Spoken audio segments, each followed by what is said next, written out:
Saludos cordiales Puerto Rico, les habla Ricardo Javier Agosto, quien les da una bienvenida en esta primera edición del único espacio radial dedicado al análisis y discusión exclusivamente de temas sociales que acontecen en nuestro país.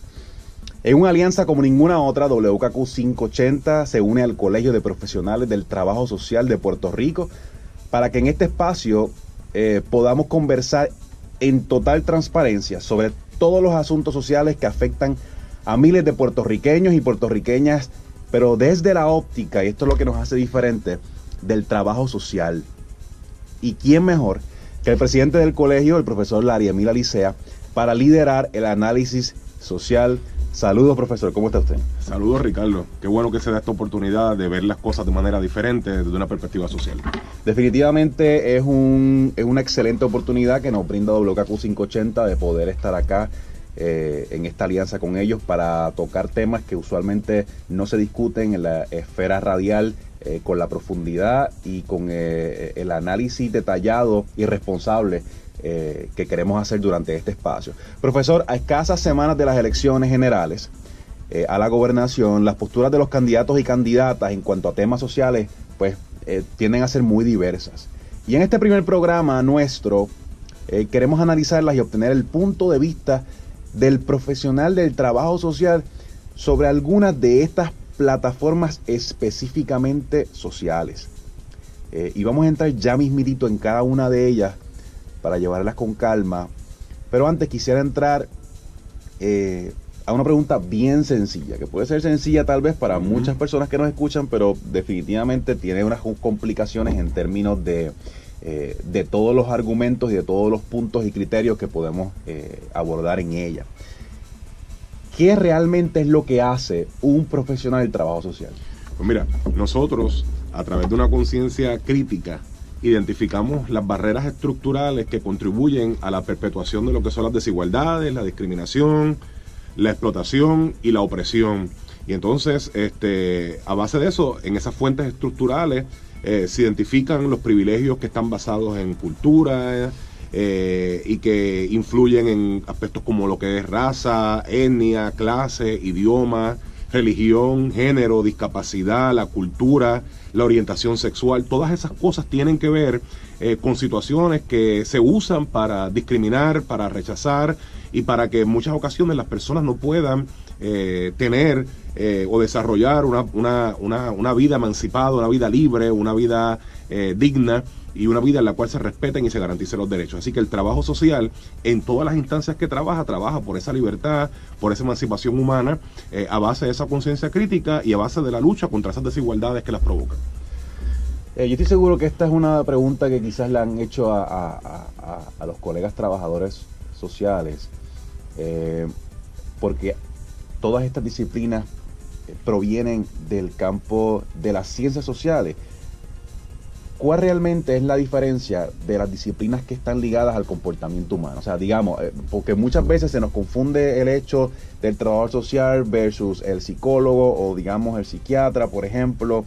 En ese sentido, ¿qué es lo que distingue entonces a ese profesional del trabajo social? Excelente pregunta, Ricardo, porque nosotros somos una disciplina que es práctica, una profesión basada en la práctica, pero también somos una disciplina académica, pero nuestro objetivo, diferente tal vez a otras profesiones, es la promoción del cambio y el desarrollo social, la cohesión social, el fortalecimiento, la liberación de las personas a base de los principios de justicia social, de los principios de derechos humanos y de los principios de la liberación de las personas. Así que, contrario a otras profesiones que tal vez se van a centrar en lo individual o otras que se van a limitar a estudiar los fenómenos sociales, como en el caso de la sociología, en nuestro caso, nosotros todos esos estudios los llevamos a una praxis, a una práctica. Muchos entienden que el trabajo social es una transdisciplina que tiene un poquito de todas las disciplinas y que tiene mucho de trabajo social. Eso es uno de los debates que se da en la profesión, pero en efecto, en lo práctico es cierto. Sí, desde los nuevos programas académicos del trabajo social, los programas de investigación,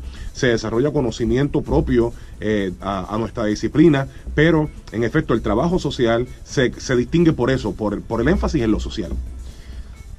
Existe dentro de esto que usted me está hablando, profesor, en este momento probablemente muchas personas que o estudiantes que están considerando esta disciplina, algunos que ya están estudiando, otros padres o familiares de jóvenes que están estudiando. ¿Qué realmente, bajo su óptica, es lo que distingue a un joven o a una persona que desea? O sea, ¿qué fuego, como qué cosa hay dentro de él que dice, o de ella, que dice, bueno, yo creo que esta es mi vocación? ¿Qué es eso? Por ejemplo, la pasión por la justicia social. ¿Qué es eso? Es la pasión por la justicia social. Yo tengo otra disciplina, yo soy abogado también. Y nada comparado con el trabajo social. Si yo volviera a nacer, yo sería trabajador social. Tal vez no sería abogado, pero sí sería sin duda trabajador social. Y entonces, yendo en esa misma línea, hay distintas, como el trabajador social se encarga de mirar, y como usted bien dice, todas estas perspectivas desde el punto de vista social, o sea, inclusivo de distintas poblaciones.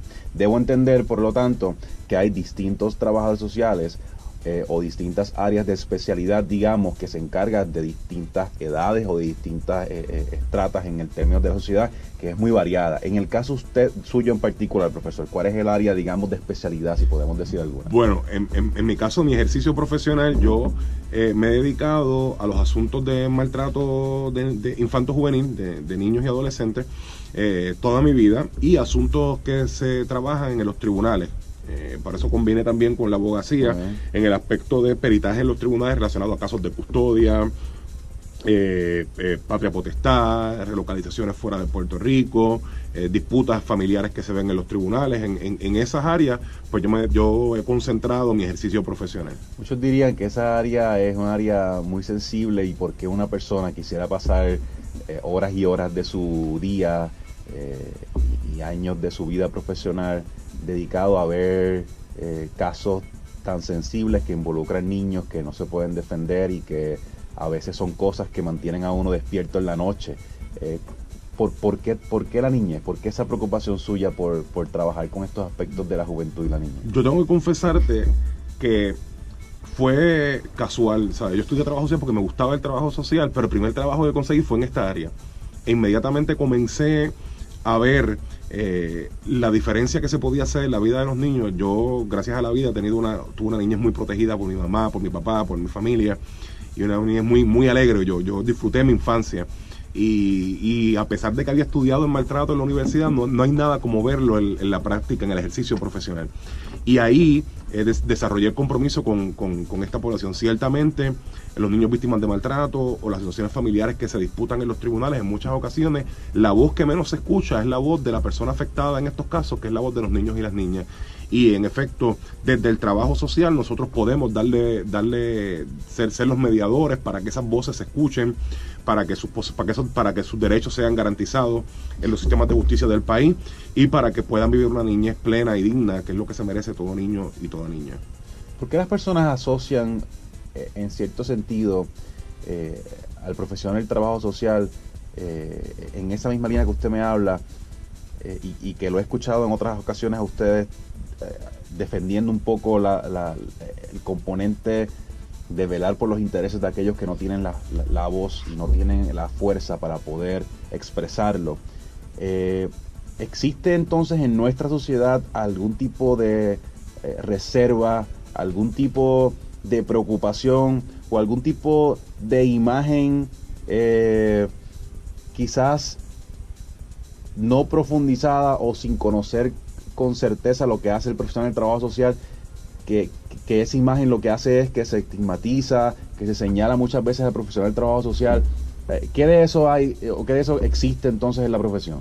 Sí existe una imagen estigmatizada de lo que hace el trabajo social, y probablemente tú le preguntas a 9 de cada 10 personas, te van a decir que es quitar niños, meterse a las casas a quitar niños, cuando el trabajo social hace la diferencia en la formulación y desarrollo de política pública, en la dirección de programas sociales. Por ejemplo, la secretaria del Departamento de la Familia es una trabajadora social. Diferentes administraciones en el gobierno son dirigidas por trabajadoras sociales.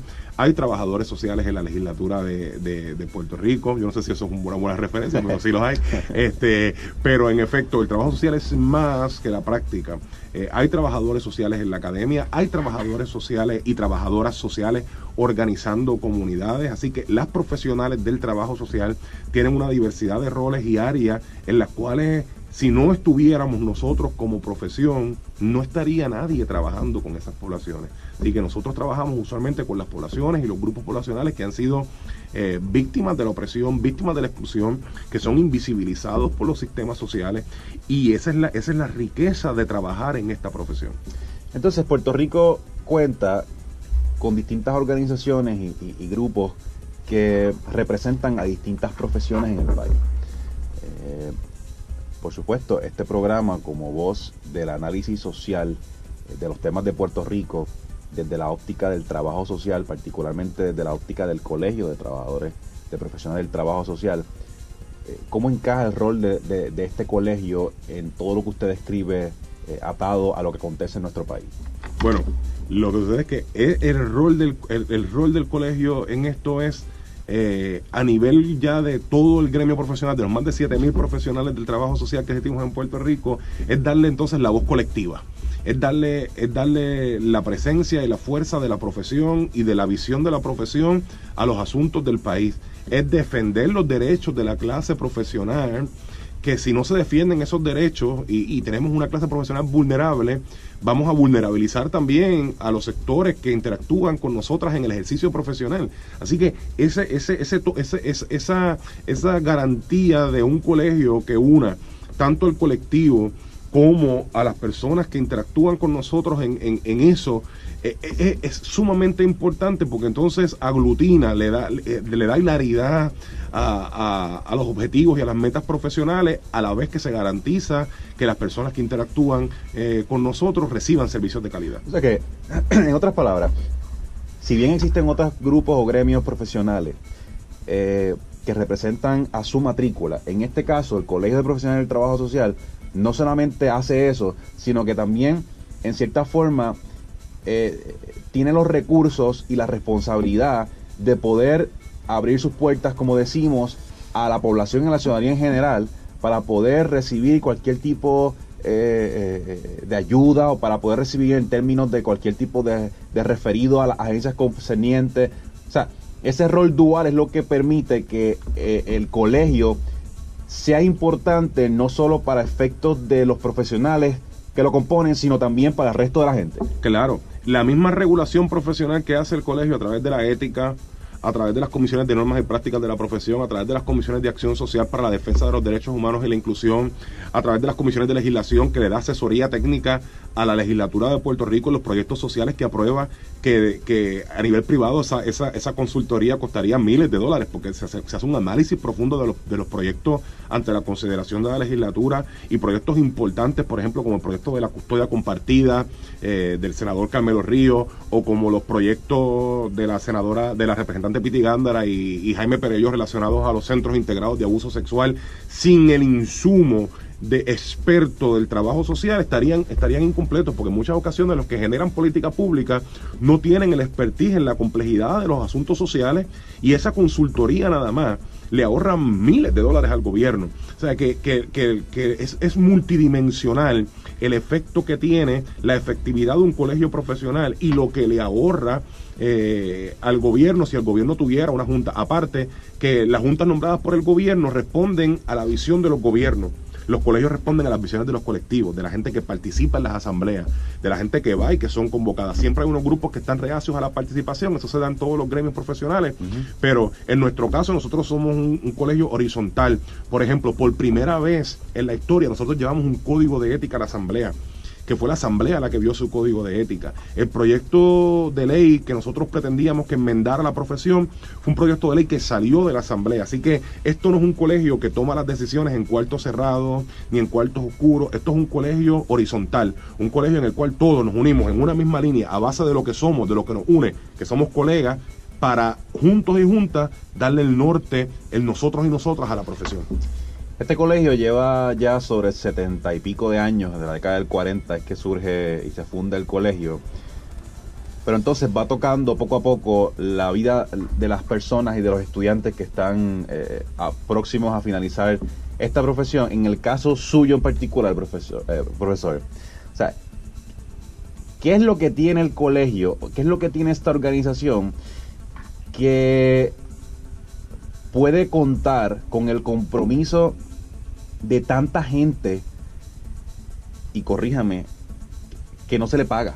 Claro. Que voluntariamente dedica horas. Comenzando por mí. Ok, muy bien. Eso es algo que muchas veces no se sabe. Claro. Que se piensa que porque usted continuamente está en los medios de comunicación y porque usted levanta la voz en ciertos asuntos que tienen que ver con la perspectiva social, representando al colegio, eso es un trabajo de 40 horas y por eso es que se le paga. Para los que trabajamos de manera voluntaria en el colegio, lejos de representar una ganancia a nivel financiero y económico, representa pérdidas porque faltamos en muchas ocasiones a trabajo, descuidamos a veces nuestras familias, porque tenemos un compromiso con la profesión y con las poblaciones a las que le servimos. Mucha gente espera que se hagan maravillas, pero para que se hagan maravillas se hace falta que haya un accionar colectivo dirigido a que se logren esas maravillas que queremos. ¿Y cómo se motiva entonces a los colegas a que sean parte, se unan? Nosotros hace unos años, comenzamos a desarrollar un proyecto profesional sobre bases éticas políticas que incluye el aglutinar, el trabajar con nuestra imagen profesional, el unir al colectivo para que el colectivo entonces luche por esos objetivos profesionales comunes. De ahí ha surgido nuestra Carta de Derechos Profesionales.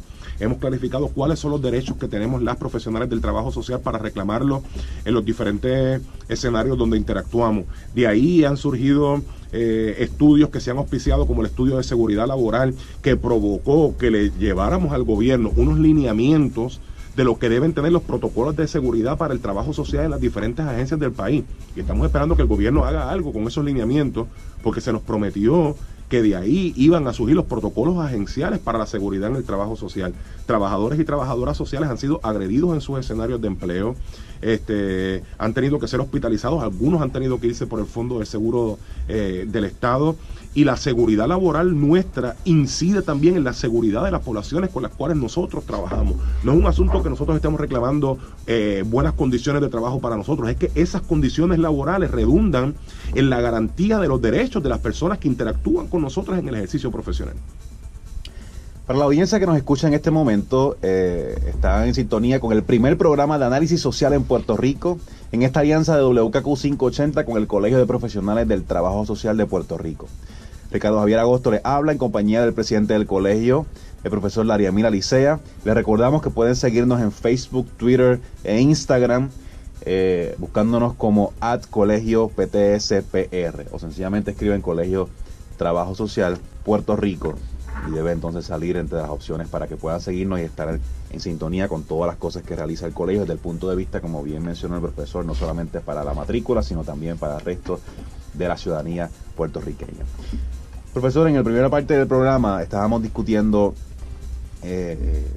un asunto de gran trascendencia. Hace unas semanas el colegio celebró un conversatorio con los candidatos a la gobernación, y en ese día, contextualizando con lo que hemos hablado en la primera parte del programa sobre el rol del profesional del trabajo social y cómo sus responsabilidades no solamente tocan e incluyen a los profesionales que la practican, sino también de igual forma al resto de la población.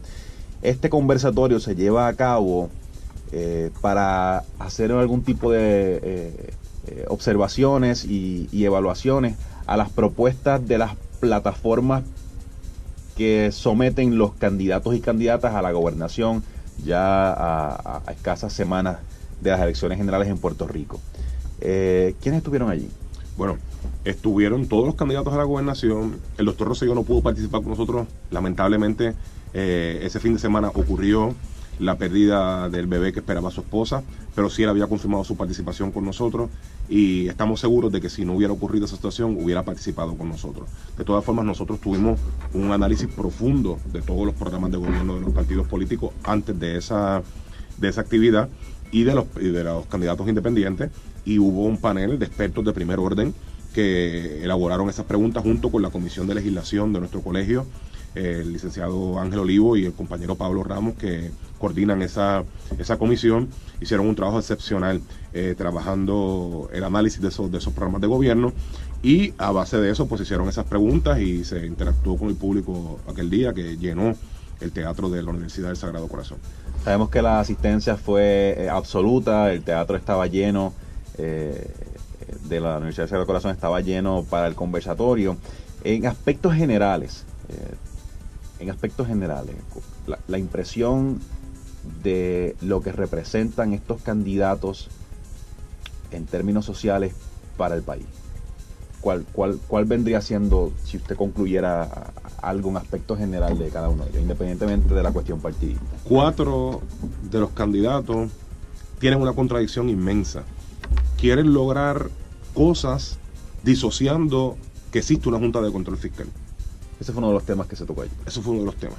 Entonces, ahí entra la primera alarma que nosotros damos en esos 4 candidatos. ¿Por qué es alarma? ¿Por el hecho de la postura o por el hecho de que no puedan articular correctamente una cosa sin que digan luego otra que contradiga? Yo tengo que partir de la premisa que cuando se diseñaron estos programas, probablemente estos partidos no habían visto la primera reunión de la Junta de Control Fiscal, que se desarrolló hace poco, donde los cuales ellos básicamente hacen el taken, ¿sabes? Ellos hacen el rapto del gobierno, la toma oficial de las funciones gubernamentales, y realmente si se trabaja con esa junta, lo que va a haber es unas personas que van a ejecutar órdenes que vienen de personas que nosotros no hemos electo. Entiéndase, y eso cuando entra en contradicción, Ricardo, con lo mismo que dicen sus programas de gobierno. A eso iba. Entiéndase que hay algunos de estos candidatos y candidatas que establecen en su plataforma una cosa que es trabajar mano a mano o estar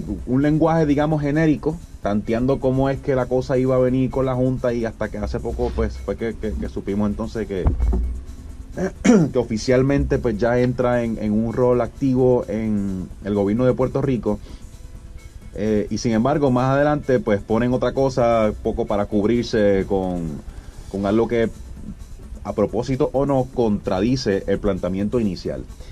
En ese aspecto, ¿no piensa que más que tantear un poco qué es lo que venía a hacer la Junta, es más bien tratar de mantener a todo el mundo contento y poner algo ahí que describa por encimita cuál es mi postura sobre la Junta, para no tener que enfurecer a nadie, ni tener que levantar banderas, ni tener que estar bregando con la opinión pública que me desfavorezca en las elecciones? Eso puede ser, y eso es lo que nos ha llevado a donde estamos. Que los programas de gobierno se han convertido en una colección de slogans publicitarios para atraer personas. Uno ve, por ejemplo, en los programas de gobierno del Partido Popular, el Partido PNP, sin decir de dónde van a sacar el dinero. Decir que se van a dar bonos para los pensionados, que se va a restablecer esto, que se van a dar tales servicios. Y uno dice, ¿pero con qué dinero? ¿De dónde van a sacar? Porque, por ejemplo, el PIB es claro diciendo de tal impuesto que le voy a imponer a las corporaciones foráneas. El Partido del Pueblo Trabajador es claro diciendo, yo voy a sacar el dinero de este impuesto específico que yo voy a poner a las personas que más tienen o que más ganan en Puerto Rico. Tenemos el problema de los principales partidos. El problema de los principales partidos políticos, donde la carga contributiva continúa recayendo sobre la clase trabajadora del país. Y la gente no se da cuenta que los únicos partidos, y esto yo no estoy diciendo que usted no sea PNP o que no sea popular, porque en efecto muchos de los que militamos en el colegio no pertenecemos a ningún partido político. Aunque tenemos ideologías políticas, no militamos en ningún partido político.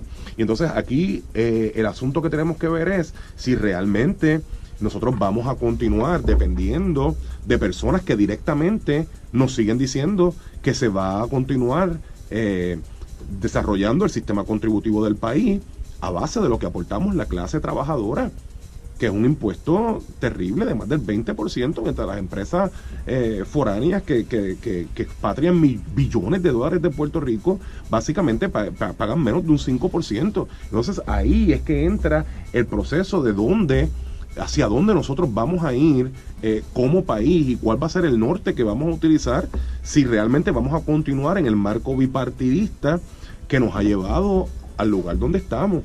Porque cualquier partido político que le diga, porque es irresponsable decir que la culpa la tiene este gobierno, o sea, desde cualquier perspectiva histórica que uno analice, a que este gobierno no ha hecho medidas tampoco para atajar el asunto a largo plazo, sí, eso está estipulado, pero el hecho de que la culpa sea de este gobierno, que hayamos llegado al lugar donde estamos por la administración del gobernador actual, eso es un planteamiento que nosotros desde el trabajo social llamamos un planteamiento ahistórico.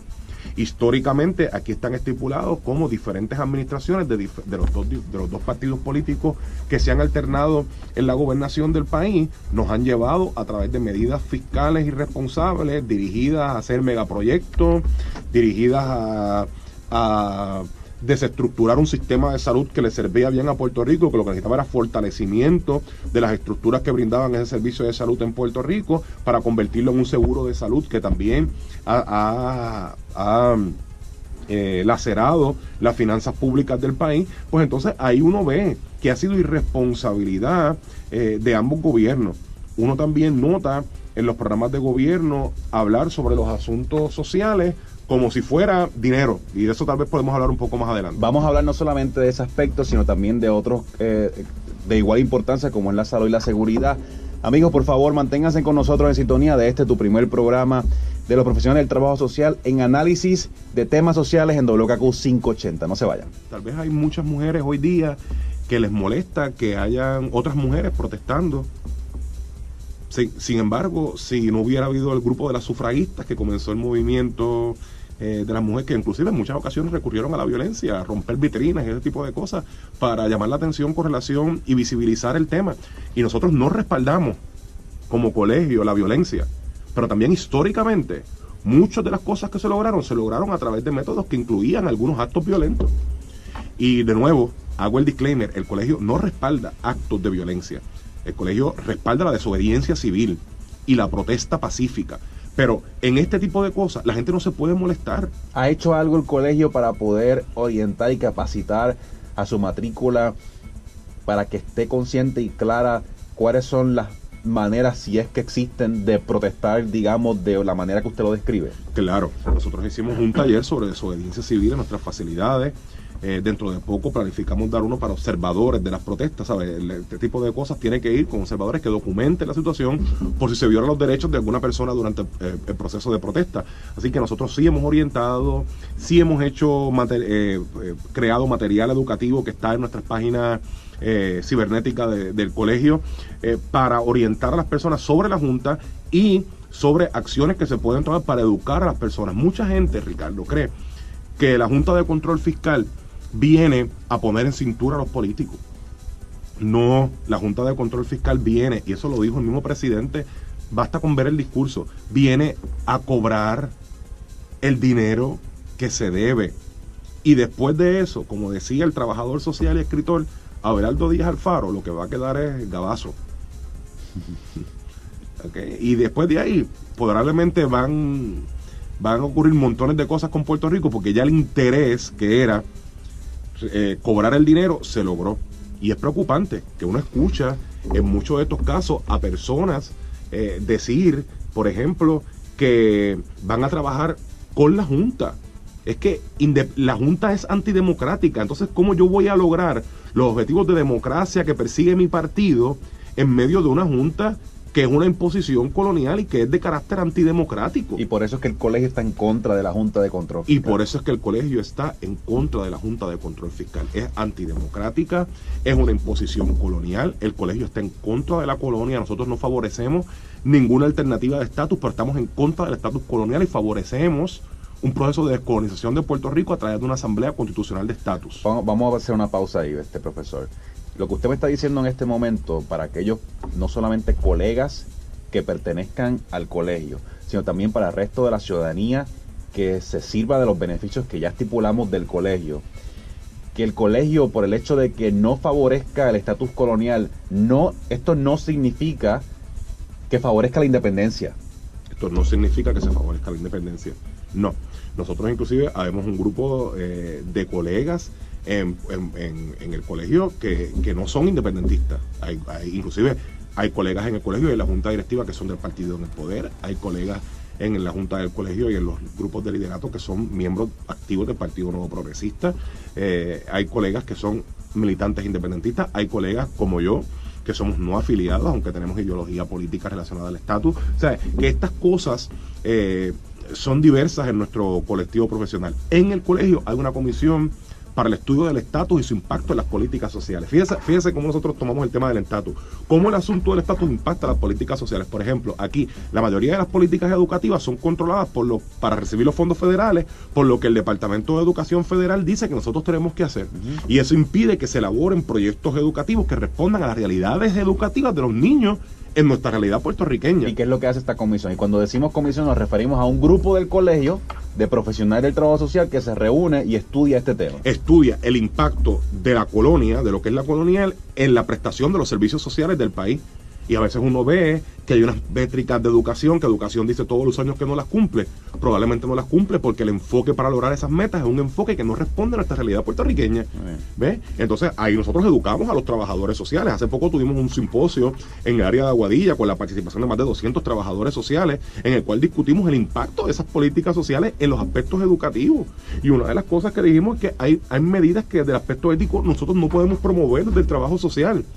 Que le pueden provocar a trabajadores y a trabajadoras sociales medidas disciplinarias, sí, ahí vamos a estar para defenderlo.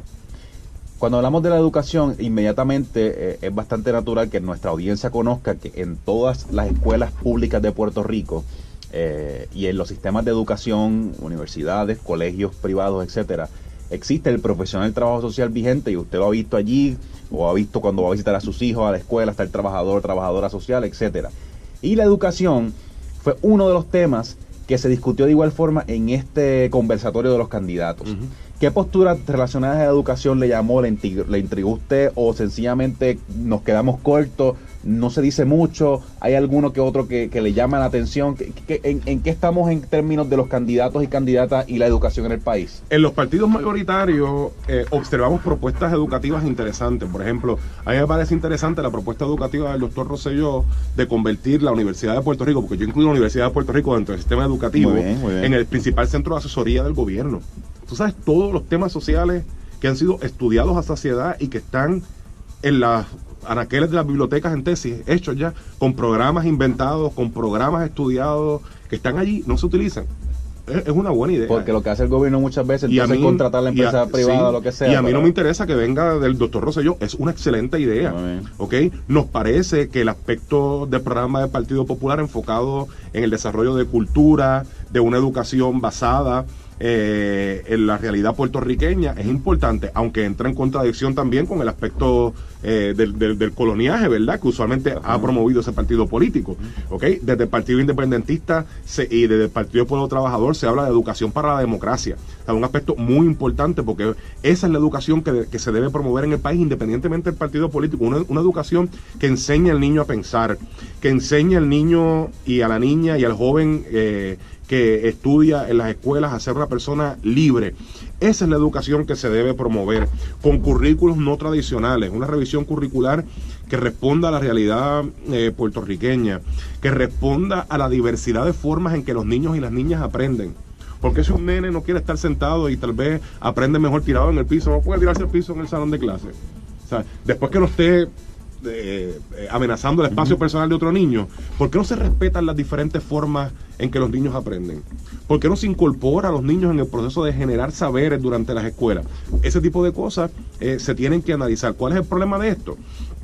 Que los partidos hablan usualmente de que nosotros fuimos por el país escuchando a la gente, y a base de eso surge el plan. Eso está en el discurso, sí. Ricardo, los que van a esas reuniones son las mismas gentes que son los pesquinadores de los partidos políticos, donde realmente no se da un proceso participativo, lo que se da es un chihichijá de gente que dice que esta política, ¿sabes? No, realmente no hay un proceso de aglutinar y de consolidar un saber que venga de las necesidades sentidas de las personas. En otras palabras, cuando el candidato o candidata dice escuchamos a la gente, debe ser un sinónimo a escuchamos a nuestra gente. Escuchamos a nuestra gente. Inclusive, usualmente cuando gente habla cosas que la persona no quiere escuchar, se le despacha diciendo, es que tú no eres PNP, o es que tú eres un popular, o es que tú eres un independentista, o es que tú siempre te opones, ¿verdad? Que es una de las críticas que se le ha hecho a, por ejemplo, a María de Lourdes Santiago, que siempre se opone. No, es que en muchas ocasiones su oposición es una oposición articulada, porque parte de su ideología, que tiene que cuestionar políticas sociales que son contradictorias y que realmente no se hacen a base de la realidad puertorriqueña. Y hablando del PIB y de otros partidos pequeños, hay una postura en cuanto a la educación que el Partido del Pueblo Trabajador presentó en el conversatorio y establece que el currículo adaptado a estudiantes, y me parece esto bien interesante, en su entorno comunitario. ¿Cómo entonces tú puedes adaptar el entorno comunitario del estudiante a un currículo, por ejemplo? Es que ese estudiante está inmerso en una comunidad.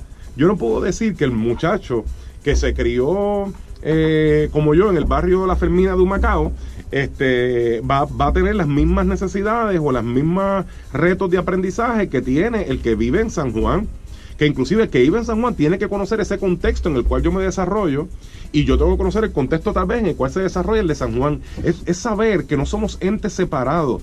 Mira, el individualismo que se trabajó a través del materialismo y todos estos periodos históricos nos generó a que la gente tiene que luchar por sus cosas, y se olvidó de que las personas tenemos vecinos, de que las personas vivimos en comunidades, de las que personas vivimos en unos países, y que esa colectividad, ese pensar en el otro, ese darle la mano al otro, ese caminar con el otro o con la otra, es importante para la aspiración de país y de personas que queremos ser. Hasta el momento no hemos hablado, y la audiencia debe estar ya también ya como que consciente de esto, de los candidatos independientes Manuel Sidre y Lúgaro.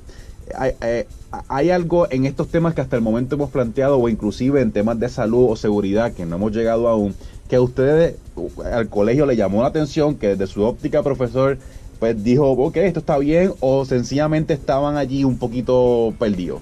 Bueno, Alexandra Lúgaro estaba bien perdida, pero bien perdida relacionado a lo que es el trabajo social básico. Uno pensaría, profesor, todos los demás candidatos, incluyendo a Sidre, ajá, sabían y conocían la población. Ella inclusive empezó a hacer preguntas allí, porque nos empezó a hacer preguntas a nosotros, porque ya no sabía, desconocía la población a la cual le iba a hablar. Y de igual forma, disculpe que le interrumpo. Sí. Normalmente cuando uno va a un debate o una presentación, o ni siquiera ninguna de las dos, a un foro, a un conversatorio, conoce quién es la audiencia. El nivel llegó a tal que la candidata desconocía los asuntos primordiales de la matrícula y de las preocupaciones sociales del país. Sí, desconocía inclusive las funciones básicas del colegio, por ejemplo. ¿Para qué no estuvo allí? Cuéntenos, entonces, pero entonces mira lo que sucede con Alexandra Lúgaro. Alexandra Lúgaro tiene una contradicción bien grande. Ella es liberal en asuntos sociales y conservadora en asuntos económicos. Porque ella te dice, no, vamos a legalizar el cannabis, vamos a que vivan los derechos del colectivo LGBT, qué sé yo qué, pero por otro lado, sus medidas económicas son medidas económicas neoliberales, son medidas económicas conservadoras, capitalistas, favoreciendo el empresarismo, que no tiene nada malo favorecer el empresarismo, pero cuando es favorecer el empresarismo en menoscabo de las clases trabajadoras del país, pues entonces hay que tener cuidado, porque en efecto la opresión económica incide sobre esas poblaciones sociales que tú tienes un discurso favorecedor a sus derechos sociales, pero los derechos sociales van de la mano también con los derechos económicos. Que el problema no es el empresarismo, sino aquel que establece el empresarismo para pisotear al otro. Claro, porque cuando se es un empresarismo basado en el apoderamiento comunitario, en la autogestión, en el cooperativismo, en los derechos, en la solidaridad, ese empresarismo ayuda al país, ayuda al desarrollo. Un empresarismo que a medida que gana aporta también al país que le dio las condiciones para ganar, ¿sabes? Hay aquí unos aspectos que se tienen que medir en estos procesos. No es que las personas no tengan derecho a desarrollarse, no es que las personas no tengan derecho a ganarse sus cositas y a vivir una vida digna y a tener las cositas buenas que les gustan. Ese no es el asunto. El asunto es que eso tiene que ir dirigido de una solidaridad con el país, de un acompañamiento con el país, porque mientras más tengo, más responsabilidad tengo de aportar al país. ¿Y qué ocurre? Que la candidata no ha podido quizás comunicar o esbozar eso en un mensaje articulado que pueda ser explicado de una forma que pueda delimitar el aspecto económico de una manera y el aspecto entonces social de otra. Allí se presentó, quizás no dijo cosas de sustancia. ¿Qué de por sí dice eso de una candidata a la gobernación? Bueno, yo creo que en muchos de nosotros nos sentimos, ¿verdad? No estoy diciendo que todos, muchos de nosotros nos sentimos un poco disgustados por el desconocimiento de la profesión, es básico. Okay. Por ejemplo, tanto David Bernier como Manuel Sidre, como la misma María de Lourdes Santiago, hablaron sobre cosas específicas del trabajo social y estaban listos para hablar sobre eso. Por ejemplo, cuando se le hizo la pregunta sobre la importancia de la colegiación, ella favorece la descolegiación, pero entonces no la favorece en otras cosas. Empezó a preguntar sobre el colegio y qué hacía el colegio para ver cómo ella se ubicaba en el aspecto. Y entonces fue un tanto incómodo para la audiencia. Yo lo sentí como una falta de deferencia hacia el grupo que la estaba invitando y que la bien la recibió. Yo quiero decirte que nuestro panel fue muy respetuoso con todos los candidatos. inclusive hubo preguntas estándares para todos los candidatos a base de lo que identificaba el panel. O sea que en eso nos sorprendió mucho. Con el caso de Manuel Sidre, que fue el otro candidato que me comentaste, el señor Manuel Sidre, una persona muy respetuosa, tuvo un bonding, un apego, un lazo, un gancho con la audiencia muy bueno, pero luego cuando nos sentamos a hablar, su posición de trabajar con la Junta, para nosotros bastante preocupante, porque es un asunto de que él reconoce que esa Junta es inevitable. Entonces, de nuevo, nosotros entendemos que aquí, en efecto, tiene que haber una posición, y en eso yo felicito al PPT y al PIB, una posición de confrontación con la Junta. De decir, esta Junta es antidemocrática y yo la voy a desobedecer con las consecuencias que eso me genere, ¿sabes? Martin Luther King desobedeció las mismas personas que lograron la independencia de los Estados Unidos. O sea, ellos no le mandaron una cartita a Inglaterra diciéndole a Inglaterra, nosotros queremos ser una nación libre. No, ocurrió a son de tiros ¿sabes? Ocurrió usando medidas de protesta y medidas en esos casos violentas, ¿sabes? Otras personas han logrado medidas de protesta como Gandhi, como el mismo Martin Luther King, de manera pacífica, y se ha logrado muchas cosas de manera pacífica, que es lo que nosotros proponemos. Nosotros no queremos que esto se convierta en un baño de sangre, de confrontación entre hermanos puertorriqueños. Nosotros queremos que el país se una a decirle al gobierno de Estados Unidos, tú tienes una responsabilidad con resolver el asunto colonial de Puerto Rico. Y esto va más allá de imponer una junta de control fiscal, porque esa junta no responde a nuestros intereses. Eso es una junta que responde a los intereses de las personas que prestaron, muchos de ellos. Aquí no se ha hablado de auditoría de la deuda, por ejemplo, por esa Junta de Control Fiscal. Aquí, en esa primera reunión no se habló de auditoría de la deuda. A ellos no les interesa si la deuda es ilegal o no, o es legal, o es constitucional o está constitucional. A ellos lo que les interesa es cobrar. Hasta el momento en el conversatorio, por lo que usted nos ha reseñado aquí, hay cosas positivas de cada uno de los mensajes de los candidatos. Hemos visto en temas de educación del doctor Rosselló, de Bernabe, por ejemplo, profesor Rafael Bernabe. Hemos visto en temas de la Junta de Control con el PIB y María de Lourdes, las ponencias y la forma en que se destaca Manuel Sidre y Alexandra Lúgaro. Pero quizás algo ha carecido un poco del discurso de David Bernier, además de que conoce la profesión y de que pudo plantearle directamente qué él opinaba y él cree de la colegiación. ¿Hay algo que le haya llamado la atención a usted de Bernier en temas de salud, por ejemplo, o en temas de seguridad? Bueno, yo creo que todavía el Partido Popular sigue con la visión policíaca para resolver los problemas de la criminalidad. ¿Qué significa eso, visión policíaca? Es perseguir al criminal y asignar más recursos a la policía. Lo que conocemos hoy día, básicamente. Y a pesar de que se conoce, por ejemplo, el plan del Partido Popular Democrático contiene la continuación de iniciativas muy importantes que ha hecho esta administración en lo social. Por ejemplo, las redes de apoyo y convivencia familiar del Departamento de la Familia. Eso es un programa excelente, donde el Departamento de la Familia muda el equipo a la comunidad. Y hay un equipo ahí de trabajadores sociales y psicólogos que trabajan en la comunidad. La comunidad no tiene que ir al departamento, el departamento va a la comunidad. Están inmersos adentro allí. Y se han identificado comunidades con problemáticas sociales y se están trabajando con las comunidades en el desarrollo comunitario. Y ya los primeros informes de ese programa han hablado sobre la efectividad en disminuir los índices de maltrato, de desempleo en esas comunidades que han sido impactadas. Los mercados agrícolas del Departamento de la Familia, que generan millones de dólares a la agricultura local. Han generado millones de dólares a la agricultura local. Ellos hacen una actividad en un pueblo, van con todo su staff de agricultores que trabajan para ese programa, allí venden, la gente puede usar la tarjeta de la familia para comprar esos alimentos de la canasta básica, alimentos saludables, productos de la tierra, sin orgánicos, y se trabaja en programas que son excelentes, y esa continuidad de esos programas por lo menos está ahí. Me preocupa que se quiera cambiar el programa de las comunidades especiales para darle otro nombre. El programa de las comunidades especiales fue reconocido como un programa de primer orden por la UNESCO. ¿Por qué? Lo que pasa es que los políticos le tienen miedo a la filosofía del programa de comunidades especiales. ¿Por qué, Ricardo?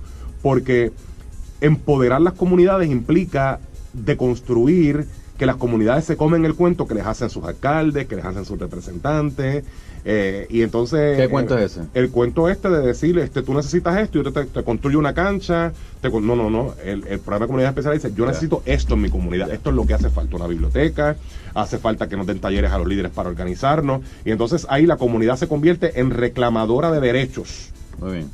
No solamente en recipiente de servicios que recibe, sin que esos servicios necesariamente respondan a las necesidades de esa comunidad. Y hablando de necesidades comunitarias y por ende necesidades individuales, en temas de salud, por ejemplo, ¿hay alguno de los candidatos que le llamó la atención que proponga algo quizás diferente a lo que no hemos estado acostumbrados o que haya quizás una óptica social distinta? El doctor Rosselló propone que haya acceso, un derecho constitucional a la salud bajo el modelo de las aseguradoras privadas. Eso es imposible. Mire, el ejemplo principal, yo padezco de alergia crónica y yo tengo un seguro que inclusive es privado, pero cuando yo voy a buscar el medicamento que mi alergista dice que es el mejor medicamento, alguien del plan médico, que a lo mejor ni médico es, dice que no, que yo tengo que empezar a probar con todas las medicinas más baratas antes de llegar a la que le recomendaron. Eso no es un derecho a la salud, eso es un derecho al experimento.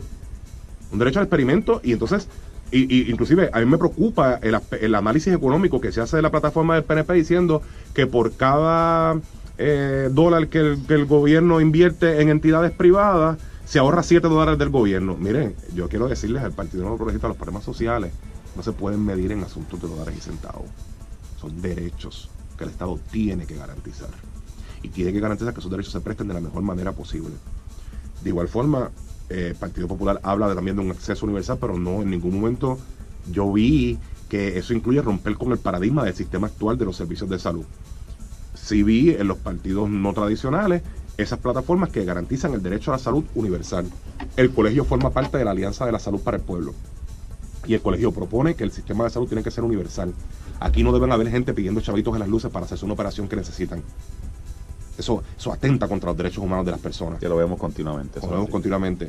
Que un papá tenga que hacer colectas para costear las quimioterapias de su hijo, eso es inhumano. Y aquí nadie me puede decir que aquí el sistema de salud responde a los determinantes sociales de la salud, según los establece las Naciones Unidas, cuando las personas tienen que pedir en las luces para poder costear su tratamiento médico. Profesor, en este programa, en este primer programa del colegio, hemos hablado del conversatorio que se realizó de los candidatos y candidatas a la gobernación que auspició el Colegio Profesional del Trabajo Social. Hemos hablado de seguridad, de temas de salud, en temas de la Junta de Control y así por el estilo, en temas también de la educación. Una reflexión final breve de qué debe esperar el país en términos de prepararse para las próximas elecciones de temas sociales.